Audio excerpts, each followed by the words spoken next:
Bismillahirrahmanirrahim. Perkenalkan nama saya Gifari Rahman. Tujuan dibuatnya video ini untuk menyelesaikan tugas proyek pemrosesan bahasa alami. Eh, Berhubung saya mendapat judul tugas yang bernama mesin terjemahan bahasa Inggris ke bahasa Indonesia, saya langsung saja menjelaskan proyeknya. Kayak gimana sih model yang setelah saya kembangkan gitu. Sebelum itu, saya mau jelaskan apa sih mesin terjemahan bahasa Inggris ke bahasa Indonesia itu. Mesin terjemahan bahasa Inggris ke bahasa Indonesia itu adalah mesin yang dapat mampu mengkonversi kata atau konteks dari bahasa Inggris ke bahasa Indonesia. Oke, masuk ke pemahaman masalah dan pengumpulan datanya. Eh, di poin pertama ada definisi masalah atau problem definition. Itu berhubungan dengan tujuannya. Apa sih tujuan dari membuat mesin penerjemah bahasa Inggris ke bahasa Indonesia ini? Tentu dapat menerjemahkan kalimat dari bahasa sumbernya ya, yaitu bahasa Inggris itu sendiri ke bahasa targetnya, yaitu bahasa Indonesianya. Terus metrik sukses apa sih yang dihadapi dari atau yang didapat dari mesin penerjemah ini? Uh, Matriks yang paling umum yang dipakai bukan cuma di mesin penerjemah, mungkin BLEU ya, yang mungkin juga akan saya pakai, tidak tapi udah pasti saya pakai di dalam model mesin penerjemah bahasa Inggris ke bahasa Indonesia ini. BLEU itu kayak skor dia, skor bilingual evaluation understudy. Dia kayak matriks untuk mengevaluasi kualitas teks dari hasil terjemahan mesin secara otomatis mungkin yang dapat membandingkannya dengan satu atau lebih referensi yang dibuat oleh manusia. Oke, masuk ke poin keduanya yaitu pengumpulan data atau data collectionnya. Uh, untuk ke pengumpulan datanya, saya mungkin jelaskan langsung saja di program Python-nya nanti, tapi yang bisa saya jelaskan dulu di poin-poin ini, saya menggunakan library yang sudah jadi atau dataset yang sudah jadi. Mungkin sumber datanya saya pakainya di Anki ya, Anki sumber data yang sudah disiapkan langsung oleh orang atau pihak ketiganya. Oke, masuk ke pemrosesan data. Di pemrosesan data terbagi menjadi 4 poin, yaitu pembersihan data, tokenisasi, penyusunan kamus, dan numerikalisasi atau padding. Di bagian atau poin pertama di pembersihan data, nanti terjadi pembersihan atau hapus baris yang kosong atau tidak memiliki pasangan penerjemahnya. Terus kalau ada yang bersifat artefak seperti HTML ya, ya mungkin dihapus juga ya, cuman saya tidak melakukan scraping web ya. Saya langsung mengambil data yang sudah jadi yang siap saya pakai. Terus kalau ada huruf besar, mungkin diubah menjadi huruf kecil atau lowercase. Baru dijadikan standarisasi tanda bacanya. Misal ada hello memakai tanda seru di depannya, dipisah. Terus di poin kedua ada poin tokenisasi. Uh, ini kayak proses untuk memecah kalimat menjadi unit-unit yang lebih kecil atau disebut juga token. Yang pasti kalimat yang sudah ada dalam dataset itu akan diubah menjadi token-token atau kata-kata dasarnya. Bukan kata-kata dasarnya, tapi sebutnya ya dijadikan kata-kata lah. Uh, Masuk ke penyusunan kamus. Ini kayak vocabulary building. Setelah proses tokenisasi, terjadi pembuatan kamus untuk setiap bahasa. Terus terjadi pemetaan setiap token sebuah unit ke sebuah angka atau indeks. Baru terjadi numerikalisasi dan padding. Di dalam numerikalisasi dan padding ini diubah semua kalimat di dataset dalam bahasa Inggris dan Indonesia dari teks menjadi urutan angka atau sequence of integer menggunakan kamus yang sudah dibuat. Terus terapkan padding, jadi semua sequence dalam satu byte memiliki panjang yang sama dengan mendapatkan token di akhir. Oke, pemilihan modelnya. Model yang saya gunakan di sini RMN yang paling umum itu adalah encoder-decoder. RMN-nya arsitekturnya LSTM. Di dalam model opsi yang bisa dipilih ada model machine learning dan model deep learning. Cuma saya pakai model deep learning, neural machine translation, karena berhubung saya mendapat proyek yang berjudul mesin penerjemah. Jadi model saya judul saya ini memang sudah tepat menggunakan model neural machine translation, yaitu model deep learning. Jadi di dalam arsitektur neural machine translation nanti yang akan terjadi adalah encoder dan decoder membaca atau menulis. Jadi kalimat bahasa Inggris dan merangkum ke dalam representasi matematis atau vektor. Terus menuliskan kalimat bahasa Indonesia berdasarkan representasi matematis tersebut. Oke, masuk ke evaluasi modelnya. Evaluasi model terbagi menjadi 4, yaitu pembagian data, pelatihan, evaluasi, dan iterasi. Oke, di dalam pembagian data, di dalam dataset atau multi model ada yang namanya data training dan data testing.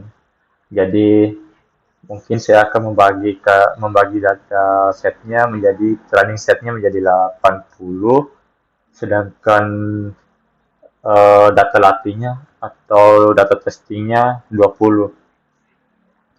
Terus pelatihannya, jadi di dalam pelatihan ini seberapa mampu model itu mengukur salahnya prediksi kata dirinya itu mampunya dibandingkan dengan kata yang seharusnya itu kayak gimana. Terus ada evaluasi.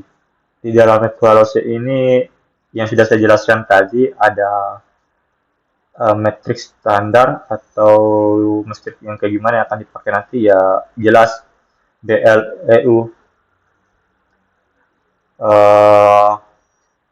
Bilingual Evaluation Understudy yang sudah saya jelaskan tadi. Yang akan saya jelaskan lagi ulang, BLEU itu dia membandingkan n-gram nanti kayak gimana. Jadi potongan 1 kata, 2 kata, 3 kata, 4 kata dari mesin penerjemah, terus dihasilkan mesin terjemah referensi manusia dari test set yang sudah disiapkan.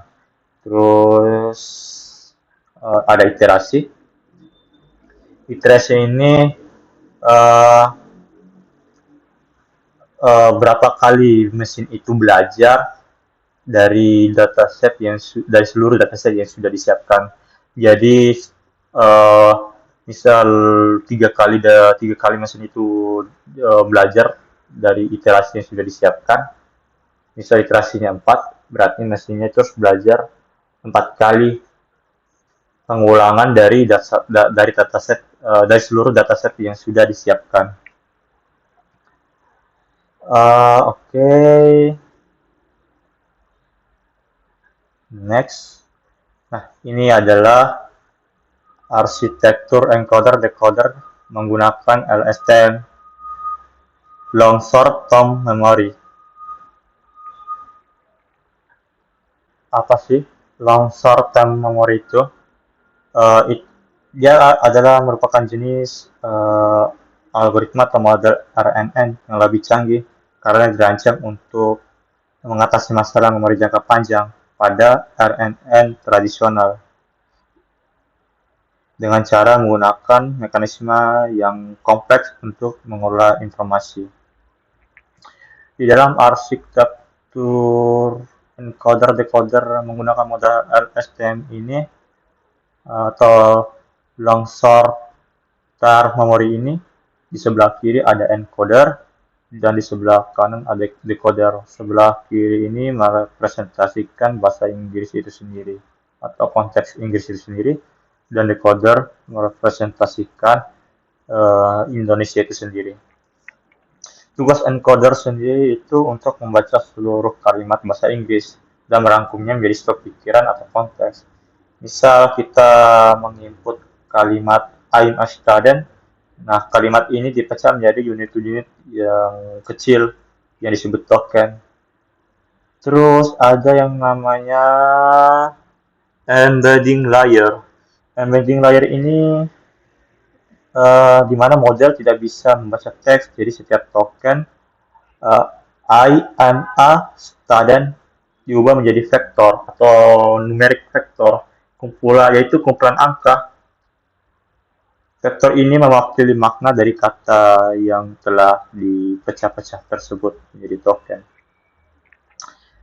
Terus ada yang namanya encoder LSTM. Ini merupakan vektor-vektor kata itu yang sudah dimasukkan satu persatu secara berurutan ke dalam encoder LSTM tersebut.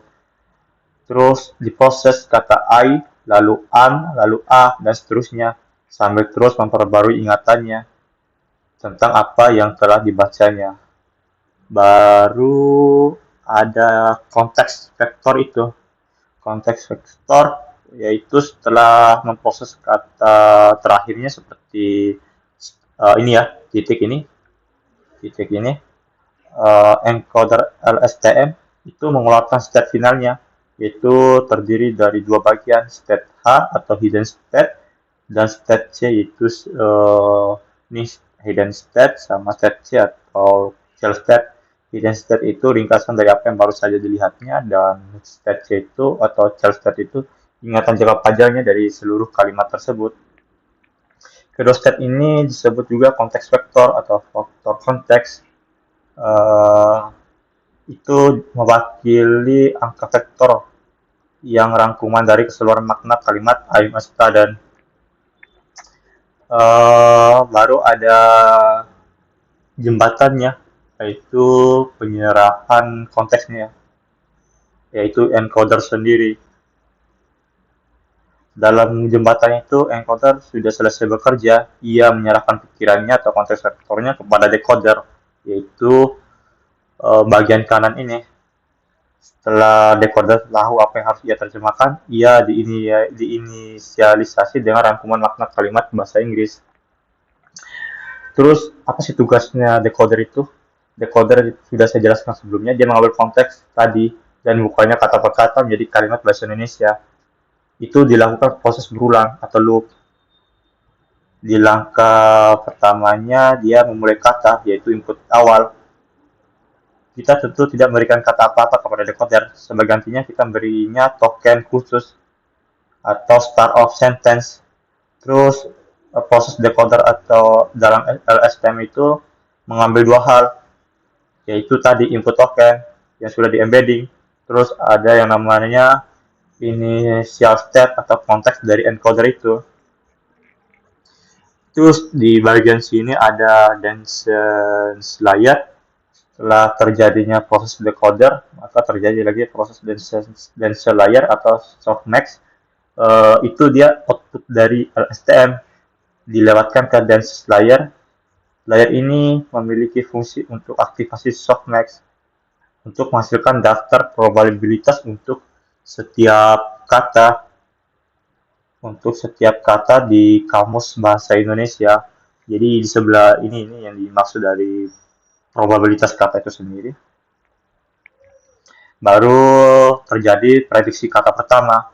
Misal seperti di gambar ada model mungkin memberikan probabilitas saya yang nilainya 0,9%, terus dia yang nilainya 0,03%, ya dan seterusnya.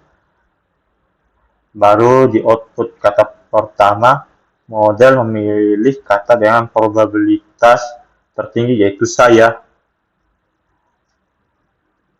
Baru dilanjutkan ke proses time loop. Ini adalah bagian paling cerdas. Prosesnya dia mengulangi dirinya sendiri. Jadi setelah terjadi proses yang terjadi tadi yaitu proses output kata pertama, dia akan mengalami loop kembali ke tahap pertama lagi atau ke sebelah kiri. Itu input baru, kata yang baru saja diprediksi saya sekarang menjadi input baru untuk langkah berikutnya.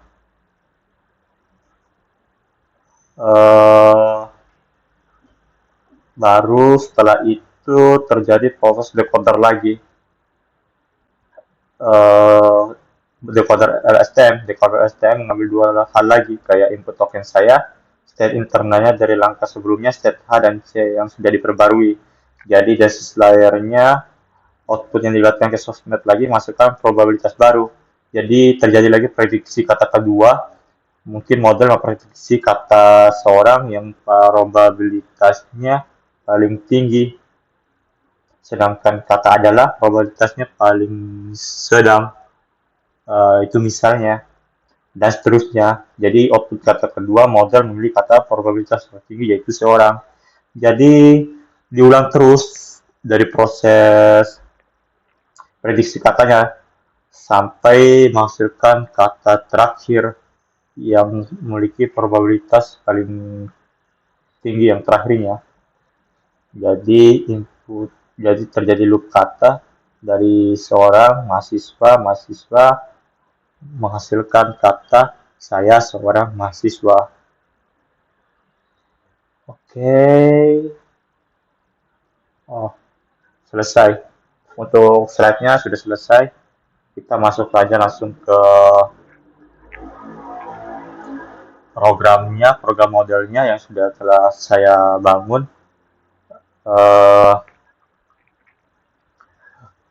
Lakukan instalasi dulu. Saya melakukan instalasi dataset, evaluasi structural TensorFlow.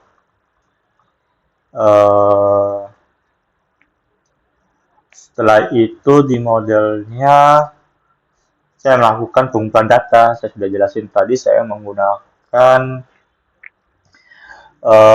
dataset yang sudah disiapkan. Jadi saya nggak perlu lagi melakukan scraping data atau pengumpulan data mentah dari nol. Saya tinggal mengambil data yang sudah tersedia, karena ini tujuan cuma membangun mesin terjemahan. Jadi saya nggak perlu lagi mengumpulkan data dari nol, saya langsung saja pakai data yang sudah ada. Jadi saya tinggal mengambilnya menggunakan bracket, langsung aja unzip prosesnya, dan saya langsung ngetesnya. Jadi ini sudah berhasil di ekstrak atau diambil datanya. Baru data tersebut saya ngecek apakah berhasil dimuat, jadi outputnya berhasil. Jadi sebelum itu, karena berhubung ini proyek saya bangun cuma 3 hari ya, dikasih waktu untuk, sebenarnya waktu sudah lama sih, cuman waktu saya mulai mengerjakannya di hari Jumat, jadi waktu yang saya punya hanya 3 hari.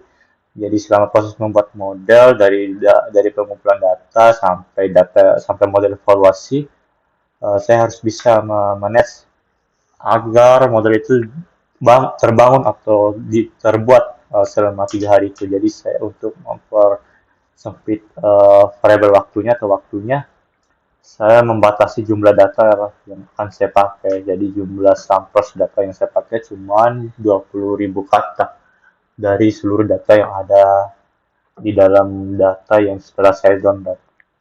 Jadi yang hanya berhasil dimuat cuma 14.929 kata atau pasangan kalimat. Jadi misal Inggrisnya run, Indonesianya lari.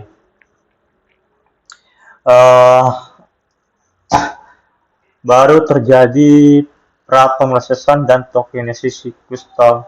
Jadi proses Pra-pemrosesan teks sudah dilakukan, walaupun kemungkinan besarnya datanya mungkin ada kemungkinan data saja kemungkinan besar sudah dibersihkan karena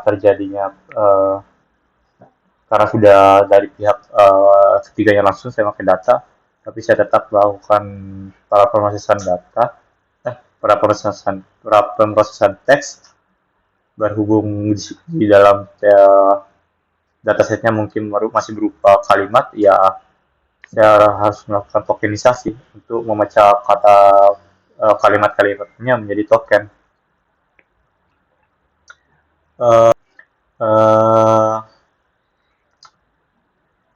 Langsung ada ke outputnya, ada ukuran kamus Inggrisnya 8015 dan ukuran kamus Indonesianya 9010. Apa sih artinya?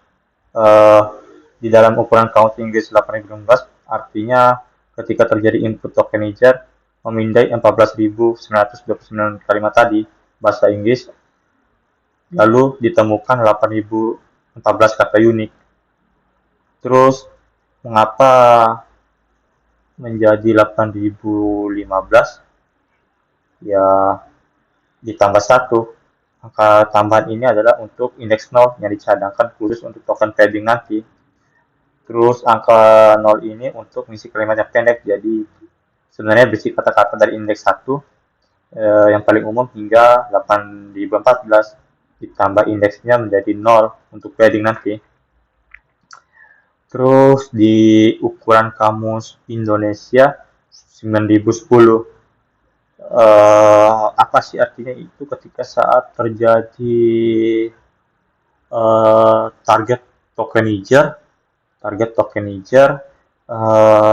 memindai dari 14.929 kalimat tadi yang bahasa Indonesia, ia menemukan 9.009 kata unik. Mengapa 9.010 yang dihasilkan jadi outputnya? Sama seperti sebelumnya ya sih, ditambah 1 untuk token paddingnya, indeksnya 0. Mengapa lebih banyak dari bahasa Inggris? Ya karena wajar sih, di sini 8.015, di sini 9.010. Itu wajar karena bahasa Indonesia adalah bahasa aglutinatif, yaitu banyak menggunakan imbuhan seperti me, di, kan, nya. Ini membuat kata lari jadi berlari dan melarikan dihitung sebagai 3 kata unik. Tidak seperti run dan running dalam bahasa Inggris. Selain itu, mungkin juga secara manual menambahkan 2 kata unik baru ke dalam kamus tersebut.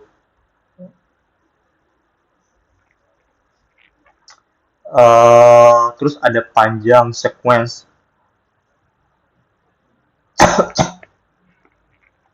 Panjang sequence ini artinya misal panjang sequence input atau Inggrisnya artinya dari 14.129 kalimat bahasa Inggris, kalimat terpanjang yang ada di data memiliki 32 token kata. Terus apa sih yang dilakukan di dalam ini?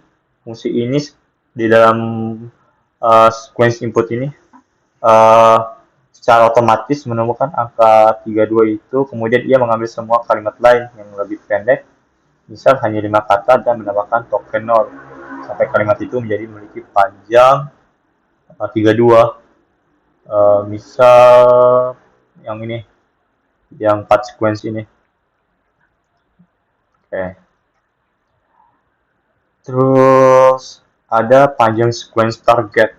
Oke, ini dia panjang sequence target. Itu artinya hal yang sama berlaku di kalimat bahasa Indonesia. Jadi kalimat bahasa Indonesia terpanjang setelah ditambah sequence jadi memiliki 30 token. Jadi hasil variabelnya itu decoder input data ini tambah 1 memiliki matriks bentuknya 14.939,3. Mengapa sih yang kayak gini penting dalam deep learning? Ya tentu model deep learning tidak bisa menerima data dengan panjang yang acak-acakan. Eh,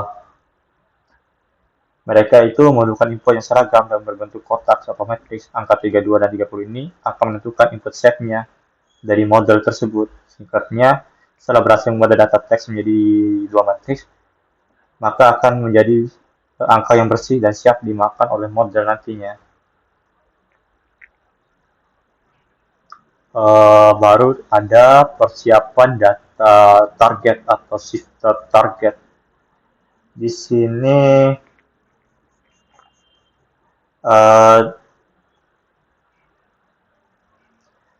disebut teacher forcing. Itu tujuannya untuk membuat kunci jawaban bagi model yang telah dibangun. Model yang saya bangun ini harus belajar cara memprediksi kata berikutnya itu dalam sebuah urutan itu harus kayak gimana. Jadi untuk melakukan itu kayak gimana. Jadi perlu memberinya dua hal di setiap langkah waktu, yaitu input. Di dalam input katanya harus dilihatnya sekarang. Terus ada targetnya, targetnya kata yang harus diprediksi itu kayak gimana. Ini output dari programnya untuk persiapan data targetnya. Misal di decoder, di contoh decoder data inputnya sebelum digeser, itu maksudnya input yang akan diumpankan ke decoder RSTM langkah demi langkah. Cara model membacanya di langkah 1 model akan melihat token 1, terus di langkah 2 model akan melihat token 2189, terus di langkah 3 model akan melihat token 2 lari, yang mungkin saja artinya lari, dan seterusnya. Terus di decoder target data, apa sih maksudnya itu outputnya, yaitu target atau kunci jawabannya harus diprediksi oleh model. Jadi urutan ini mewakili saya lari. Itu misalnya saya lari. Contoh katanya saya lari. Cara model belajar di langkah 1 ketika inputnya 2189, model harus belajar memprediksi 2189 itu kayak gimana, artinya gimana. Jadi misal saya di langkah 2 ketika inputnya saya, model harus belajar memprediksi 2 itu lari. Di langkah 3 ketika inputnya lari, model harus belajar memprediksi 0 ini. Oke, langsung ke tahap pembagian data trainingnya. Ini adalah data trainingnya. Jadi di sini terjadi proses training dan testing data. Jadi saya memecah data training dan data testingnya menjadi 80 banding 20. Jadi data trainingnya 80 dan data testingnya 20.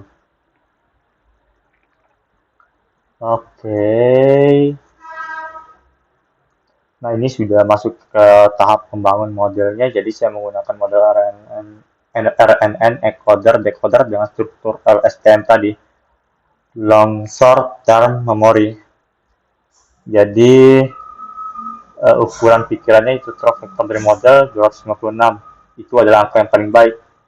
Input layer untuk kalimat Inggris, angkanya, embedding layer mengubah angka menjadi vektor. Jadi LSTM layer membaca sequence dan menghasilkan stage konteks. Ini perbaikannya bahas ini hanya mendefinisikan layer.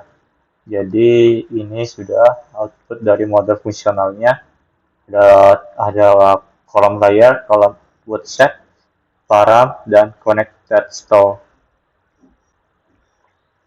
Ini total parameternya 7 juta, lebih dari 7 juta, trainable parameternya lebih dari 7 juta, dan non-trainable-nya parameternya 0,0 byte.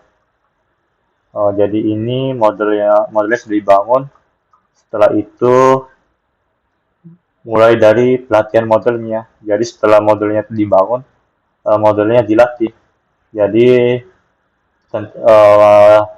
menentukan jumlah epochnya itu berapa. Di sini saya masuknya 20. Jadi model itu harus belajar kiranya 20 kali iterasinya seperti yang dijelaskan tadi, ada 20 kali iterasi. Jadi model yang saya bangun ini harus berlatih selama 20 kali dalam dataset itu, dalam sekumpulan penuh dataset itu. Jadi satu kali latih uh, penggunanya satu full dataset itu, jadi ada 20 kali penggunaan dataset itu. Oke, model berhasil disimpan ya. Jadi setelah itu membangun model inference-nya. Jadi ini model inference-nya. Setelah itu membuat fungsi terjemahannya, decoding loop-nya. Baru setelah itu dilakukan evaluasi model. Ini adalah hasil akhir dari tujuan dari model terjemahan itu. Model memulai evaluasi dan menghasilkan skor BLEU yang menjadi acuan kita tadi sebagai akurasi model itu sendiri. Oke, ini dia model memulai evaluasi dengan mengambil inputan acak, misal everyone in, targetnya semua orang masuk, prediksinya mari, inputnya study hard and you'll success, targetnya belajar dan rajin maka kau akan berhasil, prediksinya orang ini, ya berarti modelnya masih belum mampu memprediksi target dengan benar. Kita lihat skor BLU-nya berapa dari 100 sampel yang disiapkan, ada 0,177, kalau dibulatkan 0,175, yang dimana skor ini tentu jauh banget dari skor akurasi yang bagus.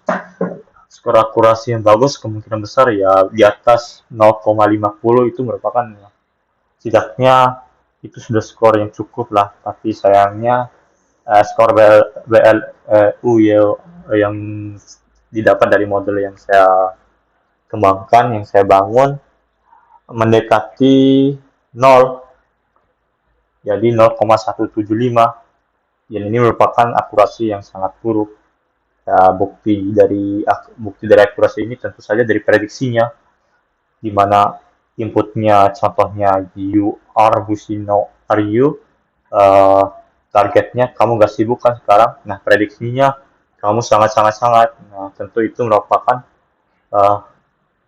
prediksi yang kurang tepat, ya bukan lagi kurang tepat tapi tentu sudah tidak tepat, yang berarti modelnya masih perlu belajar atau masih perlu dilatih untuk memperbaiki kesalahan ini, yang kita butuh berapa kali iterasi yang mungkin bisa memperbaiki model ini. Itu adalah salah satu alasan atau faktor yang membuat mungkin prediksinya masih kurang bagus dan skor BLU-nya sangat rendah. Selain itu yang memungkinkan skor BLU-nya juga rendah, faktor dari sampel data yang dipakai tadi, yang tentu saja saya menggunakan cuma 20.000 sampel ini, yang dimana tentu saja 20.000 jumlah data ini cukup kurang untuk melatih model mesin penerjemah. Mesin terdahulu aja hampir 1 juta lebih kata untuk menerjemahkan kata maupun konteks kalimat. Nah, sedangkan saya menggunakan cuma 20.000 kata, yang tentu ini cukup jelek untuk melatih model, yang mungkin di lain waktu di tugas proyek keduanya akan saya perbaiki. Setidaknya poin penting di tugas proyek ini, modelnya sudah berhasil dibangun, cuman akurasinya masih kurang baik, masih jelek. Jadi lain waktu akan saya perbaiki, akan saya latih lagi agar akurasinya meningkat. Mungkin itu aja yang bisa saya sampaikan. Kesimpulannya, model mesin penerjemah sudah berhasil dibangun. yang dengan akurasinya cukup buruk, prediksinya kurang bagus, yang bisa menjadi bahan pembelajaran untuk saya untuk memperbaiki lagi ke depannya. Mungkin itu aja yang bisa saya sampaikan. Mohon maaf kalau ada kekurangan kata yang saya sampaikan. Sekian dari saya, Gifari Rahman. Terima kasih.